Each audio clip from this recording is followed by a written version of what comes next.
Bonjour et bienvenue à bord de ce nouveau numéro de Performance Web, les interviews. On continue à faire connaissance avec différents orateurs et là je pense que j'en ai un des plus jeunes, si ce n'est un des plus actifs sur YouTube. Si tu avais l'occasion de te présenter, ça donnerait quoi? Alors, me présenter en 2 mots, ce serait, voilà, je crée du contenu sur Internet, sur la plateforme YouTube plus précisément.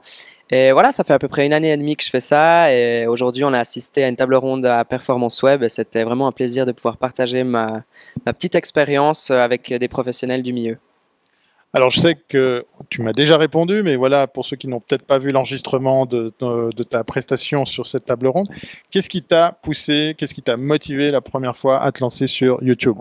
Alors, ce qui m'a vraiment motivé, c'était voilà, en fait, quelqu'un de ma classe, tout bêtement, qui, à l'heure où tout le monde devait choisir où il allait s'inscrire pour l'université, donc j'étais au gymnase, et il m'a dit, pourquoi pas créer du contenu, tu as une personnalité voilà, un peu extravagante, sympa, qui pourrait voilà, intéresser des autres gens.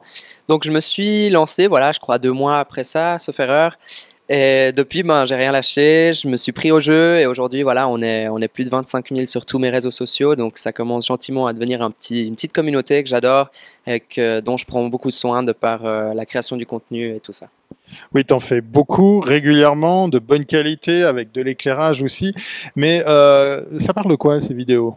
Alors, récemment, j'ai changé un petit peu de positionnement, mais mon leitmotiv elle-même, c'est vraiment de motiver les gens, de les inspirer et vraiment de leur faire passer un moment sympa, leur faire oublier le quotidien. Et avant, c'était sur des thèmes que je faisais voilà, voter sur mes réseaux sociaux pour savoir quel sujet intéressait le plus les gens.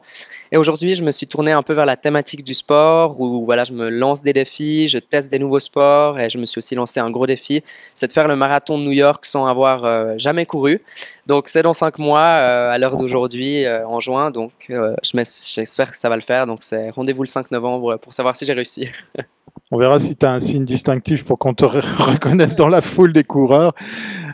Tu fais du sport, tu fais des vidéos, tu as même pris le temps maintenant de faire des playlists que tu partages. Tu es actif sur d'autres réseaux, donc ça s'est additionné à YouTube. Tu arrives à concilier tout ça avec le reste?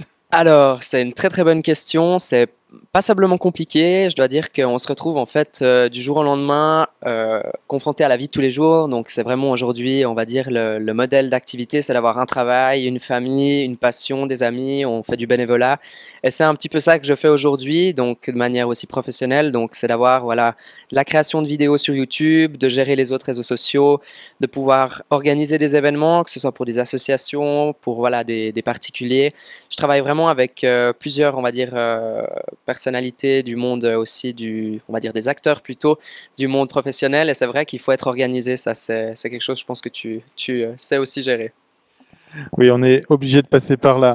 Et justement, aujourd'hui, dans cette table ronde, à l'occasion de ce rendez-vous, on a évoqué le fait d'être approché, même si on n'est que dans le petit pays de la Suisse romande, d'être approché par les marques. Comment ça se passe? Comment ça s'est passé pour toi, puisque tu as aussi été effectivement contacté par une marque? Alors, ça a été très très vite. Je crois qu'environ 6 mois après ma première vidéo, j'ai été contacté par Fanta, donc du groupe Coca-Cola, qui m'a proposé une première mondiale. C'était de tester une nouvelle boisson, justement le Fanta, où on rajoutait un sirop dedans. Et moi, c'était un petit peu mon premier saut dans le milieu voilà, professionnel avec un vrai partenariat avec une marque. Et ça s'est super bien passé, autant pour moi que pour la marque. C'était vraiment un bon coup marketing. Ça a super bien marché. Et 6 mois plus tard, ils m'ont recontacté pour un projet sur 6 mois. Donc, j'ai signé maintenant pour 6 mois avec Fanta. Donc, c'est aussi un plaisir d'avoir cette marque qui a ses valeurs, ce côté fun aussi que j'ai aussi comme valeur. Donc, c'est vrai que c'est hyper sympa. Et voilà, on discute beaucoup ensemble pour la création des contenus, que ce soit pour eux ou pour mes formats à moi. Et tout ça en respectant une totale liberté pour que tu puisses garder ton style et ta façon de t'exprimer. Tout à fait, c'est vraiment ça. Et d'ailleurs, voilà, comme je te l'ai dit, c'est vrai que c'est moi, mais en marque. Donc, c'est vrai que ça collait super bien. Je pense, une des seules avec qui je peux être totalement moi-même, c'est d'être coloré, funky, de dire un petit peu, voilà, sans censure, de dire un peu ce qu'on pense. Et voilà, encore une fois, rester dans le professionnel, on s'entend, mais c'est vrai que elle me laisse beaucoup de marge de manœuvre. Alors, je t'ai gardé une question que j'ai pas posée à la table ronde. Comment tu vois l'avenir? Parce que tu es en train de te construire avec tes études, tu as des projets sportifs, tu as toutes sortes d'activités. Et puis, il y a cette activité en ligne. Comment tu te vois dans 2, 3 ans? Est-ce que tu as déjà un plan de carrière pour en faire quelque chose de tout ça? Alors, c'est une très bonne question qu'on me pose souvent en interview. Je réponds pas toujours la même chose, mais là, je crois que je peux. C'est vraiment, j'ai pas vraiment une idée fixe d'où je veux aller dès le départ. Quand j'ai créé ma chaîne, c'était pas du tout le but d'en vivre, d'en retirer de l'argent. Mon but, c'était, voilà, de me lancer un défi et c'est devenu une passion et aujourd'hui, c'est devenu une activité, presque un métier finalement qui me finance en partie mes études. Et ça m'entraîne aussi, je suis dans la communication, le marketing et les relations publiques. Donc c'est vraiment un bon exercice au quotidien. Et aujourd'hui, je ne sais pas de quoi demain sera fait. Je fais un petit peu ça aussi sur ma chaîne. C'est que j'ai de plus en plus d'objectifs qui se dessinent, mais aujourd'hui à l'heure précise, je ne sais pas du tout où je serai à la fin de mes études, même demain d'ailleurs, je ne sais pas où je serai. Donc restez connectés pour le savoir et je me réjouis aussi de voir où le vent me mène. Voilà. Peut-être que demain, tu seras sur YouTube ou sur un autre réseau social à produire des contenus.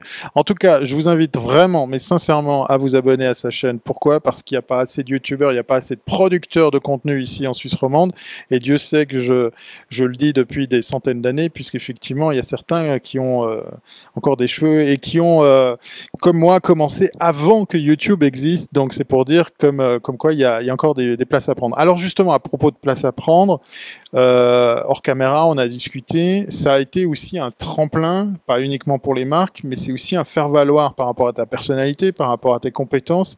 Est-ce que tu peux nous expliquer ce que ça t'a amené aussi sur quoi ça a débouché, par exemple, pour un futur, un avenir professionnel?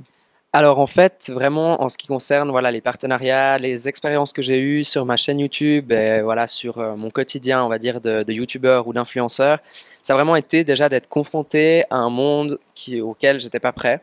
C'est-à-dire de parler et d'échanger avec des gens, d'entretenir une relation avec eux, d'être aujourd'hui sur un événement qui regroupe des professionnels qui ont voilà, le double. On peut rappeler ton âge? 20 ans si tu veux. Non, non, pour moi, il n'y a vraiment pas de tabou de ce côté-là. Et c'est vraiment un honneur de pouvoir échanger avec ces gens et d'avoir voilà, leur avis, leur expérience, leur vécu. Et aujourd'hui, j'ai énormément grandi. Ça se voit peut-être pas à l'image, mais voilà, j'ai pris beaucoup de... Pas de cheveux blancs encore, j'espère. En tout cas, ils doivent être bien cachés. Mais c'est vraiment voilà, le côté expérience qui m'a beaucoup apporté. Et je pense que je suis voilà, prêt aussi à faire le grand pas du monde professionnel où il y a des marques, il y a des deadlines, il y a des gens à respecter, il y a une relation, il y a du management. Et ça, je pense qu'on l'apprend que quand on l'a vécu et pas forcément dans une cour d'école. Et aujourd'hui, ça m'a fait vraiment, voilà, de ce côté-là en tout cas, beaucoup grandir. On aurait des tonnes de questions pour toi, mais notre temps est limité. Alors, on va arriver à l'avant-dernière question. J'ai quand même envie de t'en poser deux. La première, c'est quel conseil tu donnerais pour ceux et celles qui hésitent à se mettre à créer du contenu? Et ça peut être des conseils techniques, comme simplement un conseil d'un professionnel que tu es devenu. Et la deuxième question, moi je suis très curieux de savoir qu'est-ce qui t'a motivé à répondre oui à notre invitation aujourd'hui pour cette table ronde. Voilà, deux questions, puis après on finira par la sempiternelle dernière. Super. Alors écoute, en ce qui concerne tout ce qui est, voilà, enfin, on va commencer par la fin. Donc, ma venue ici, moi, j'ai toujours adoré suivre des conférences. J'en suis aussi beaucoup voilà, de mon plein gré en tout ce qui concerne la communication et tout ça. Et d'être invité, de pouvoir échanger voilà, avec toi, avec des intervenants qui ont aussi une grosse expérience dans le web. Il ne faut pas oublier que ce n'est pas forcément une concurrence, c'est vraiment des collègues de travail avec qui on peut voilà, créer aussi des liens, des synergies et des partenariats qui peuvent être super intéressants. Et en dehors du fait qu'on peut parler de son activité, c'est toujours super sympa de pouvoir connaître d'autres personnes et aussi de se donner des tuyaux l'un l'autre. Et en ce qui concerne Et gagner plein de followers en plus. ça, franchement, on verra. C'est pas le but premier. C'est pas le but premier, mais en tout cas, en ce qui concerne voilà l'échange et la création, je pense que si vous êtes jeune ou moins jeune et que vous souhaitez vous lancer sur le milieu d'Internet, particulièrement YouTube, ça change pas grand-chose. Il faut juste être prêt à accueillir des critiques, des remarques, plein de choses qui peuvent être aussi négatives, mais il y a aussi l'autre côté, on va dire le revers de la médaille, qui est voilà, le 99% en tout cas dans mon cas, où c'est que des retours positifs, des super expériences. Aujourd'hui, voilà, on est appelé sur des événements qui sont encadrés de professionnels. Et nous, on est là, on a 20 ans et voilà, on est super inspiré par ce qui se passe, par ce qui a lieu. Et c'est vrai que c'est vraiment une super expérience. Donc, ne prenez pas trop à cœur ce qu'on vous écrit, ce qu'on vous dit. Si vous croyez en ce que vous faites, il n'y a aucune raison que ça ne fonctionne pas. Soyez vous-même, soyez originaux. Et je pense que c'est tout, quoi. J'ai plus rien à ajouter. On va terminer par la sempiternelle dernière question. C'est une question commune posée à tous nos invités ici sur ce plateau. Alors, elle est un peu technique du coup, peut-être pour toi, et puis pour nos prochains invités ou invités. Alors, on est ici à un événement qui parle de SEO, donc de Search Engine Optimisation, donc de référence sur Internet, c'est-à-dire le référencement, c'est-à-dire tout ce qui nous permet d'être visible sur Internet. Alors, la question, très simple. Pour toi, quelle est ta définition du référencement sur Internet? Alors, pour moi, le référencement sur Internet, tout d'abord, on y est aussi confronté. Il ne faut pas croire. Les vidéos sur Internet, il y a énormément de contenu. Il y a je ne sais plus combien d'heures de vidéos qui sont upload chaque minute sur YouTube. Donc, c'est très, très compliqué en tout cas justement à manager tout ça. C'est très, très pointu. Je dois avouer que je ne suis pas du tout une pointure là-dedans. Mais pour moi, le référencement, c'est vraiment voilà, l'art d'être bien situé dans tout ce qui est recherche. Si par exemple, moi, on cherche Marathon New York et que ma vidéo sort dans les 3 ou 5 premières, c'est une super nouvelle, ça apporte du trafic et c'est aujourd'hui très important de maîtriser ces outils. Personnellement, je ne sais pas du tout le maîtriser moi-même, mais j'essaye de plus ou moins, voilà, on tâte, on teste et c'est vrai que de fil en aiguille, on y arrive. Mais je pense aussi qu'il n'y a pas vraiment de recette magique, il faut un peu... Il y a des solutions, allez voir les logos qu'il y a derrière nous. Et il y a plein de professionnels qui se feront une joie de vous aider, comme toi par exemple, pour vous booster votre référencement. Merci beaucoup pour le temps accordé et d'être venu effectivement à cette table ronde. Merci à toi. Et puis plein succès pour cette course à pied. Merci beaucoup et puis on se voit sur YouTube ou le 5 janvier à la télévision, on espère en tout cas. À bientôt si c'est pas avant.